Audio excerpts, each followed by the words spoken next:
Hey all, so like I said yesterday, I am splitting the video into two parts. So yesterday y'all saw me do all of my tarot cards and go through all of those, and today I'm going through all of my oracle cards. So the video is going to look like I never started from here, and that's because I didn't, because I started the video in yesterday's video, and I, for some reason, intended for the whole thing to be viewed at one time, not knowing that there was no way I was going to be able to edit that down to a 20-minute video when there was over an hour's worth of me just going through my cards. So nonetheless, I hope you enjoyed today's video. We will be going through my oracle cards.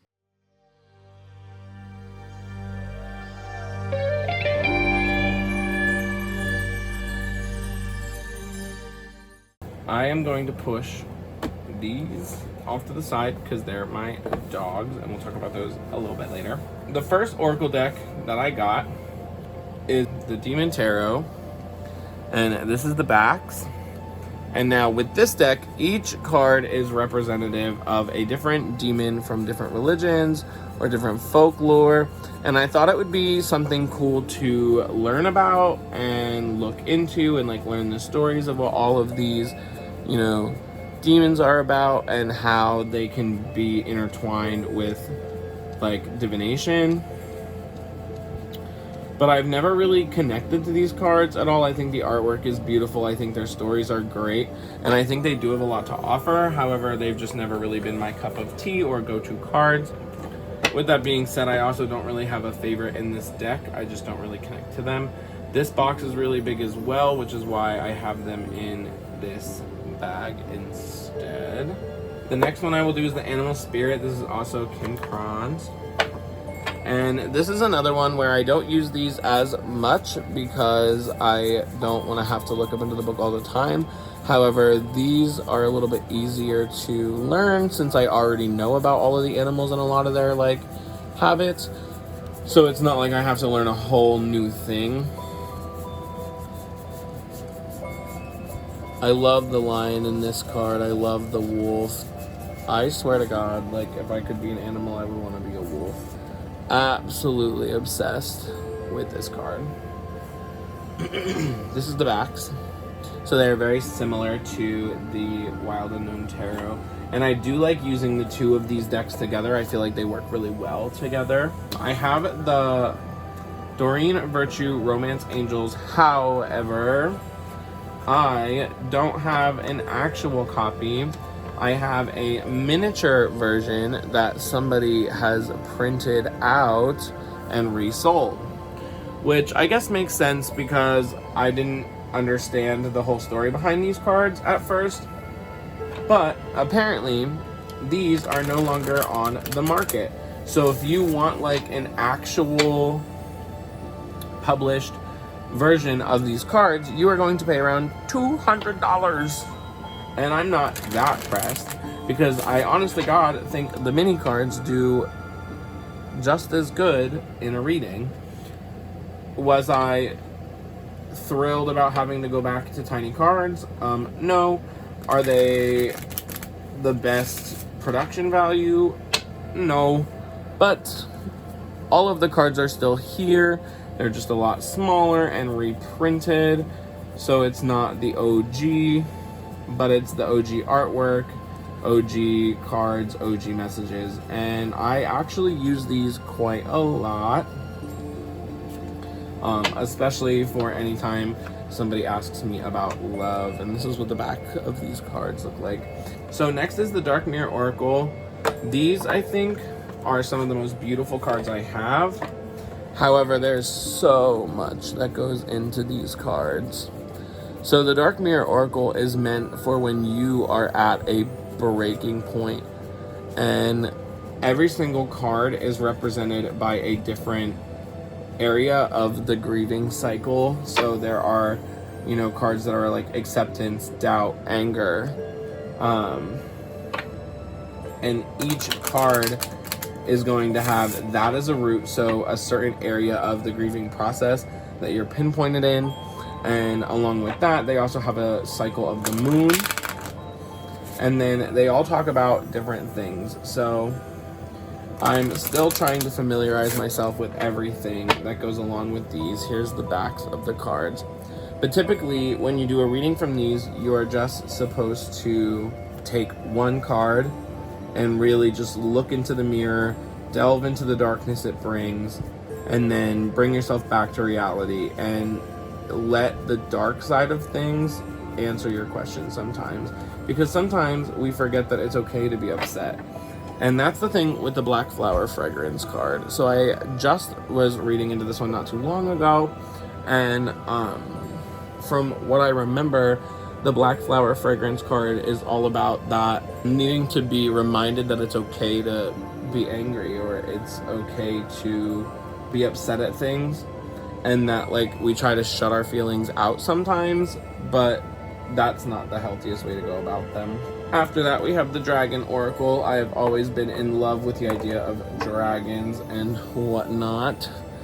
The art is beautiful. It is very colorful. I'm in love with them. And a good thing about a lot of Oracle cards is they have messages written right on the bottom, which makes it a little bit easier when you're just getting a new deck.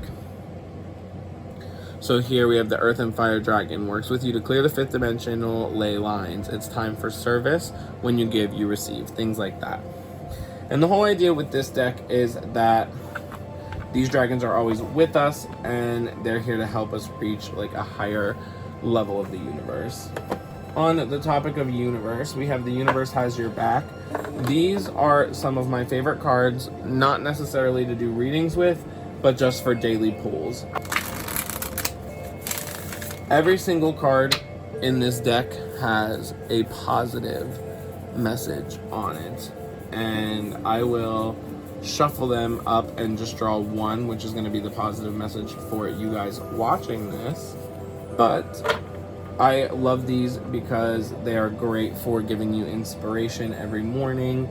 They are great for lightening up the mood of a tarot reading. Sometimes readings can get a little down and depressed, and having a positive message to go with everything is just my style. I do believe that there is good in everything that happens, even when horrible things happen.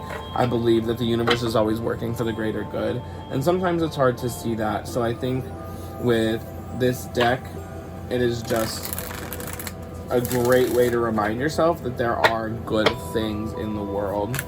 So let's see what card I'm going to read off for y'all today.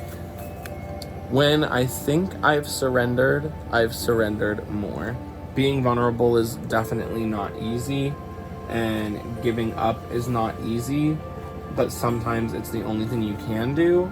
And sometimes it's just nice to know that, you know, you can always be more vulnerable, and you can always just kind of put your trust into something and surrender up your trust a little bit more.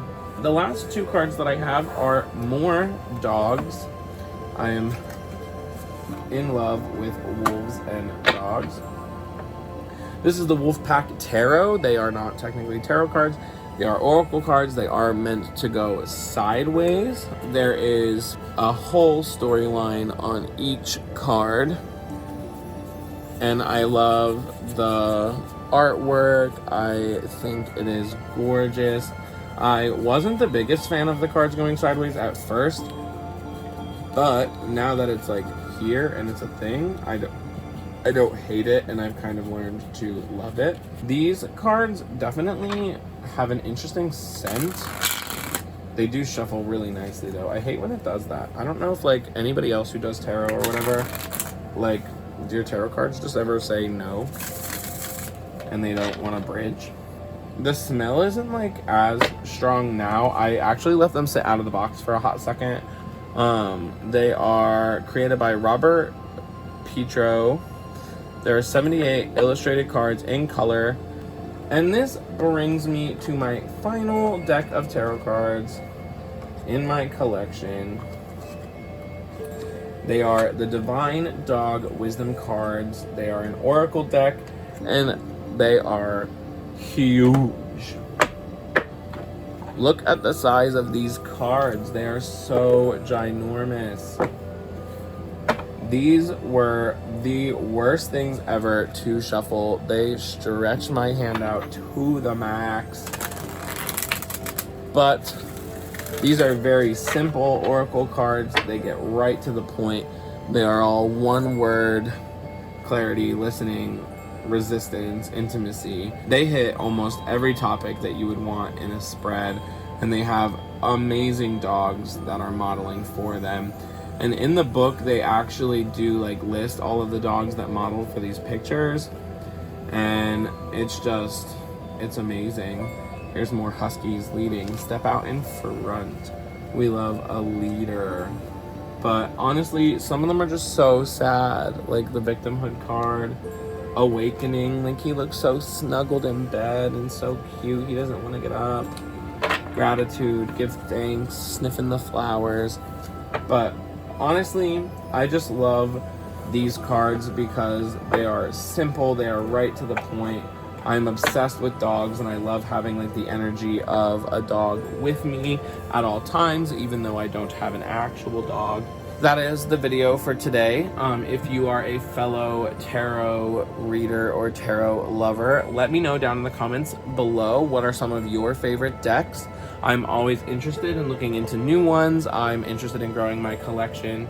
I absolutely just love looking at all the different artwork. So let me know what some of your favorite decks are. If you liked this video, give it a big thumbs up. And if you like this channel, make sure you subscribe and hit the bell notifications so that you can be notified every time I post a new video. I am posting a video every day of the month of June, so make sure you hit that subscribe button so you don't miss any of them. We have a lot of interesting videos coming up as I try to get the entire Escape the Night cast on my channel. I want to talk about my coming out video and Pride. I turned 21 in like 10 days, so that's going to be an amazing vlog. And we just got a lot of things to do this month, and it's going to be great, so make sure you hit the push bell notification so you come along for the ride. And with that being said, I will see y'all next time.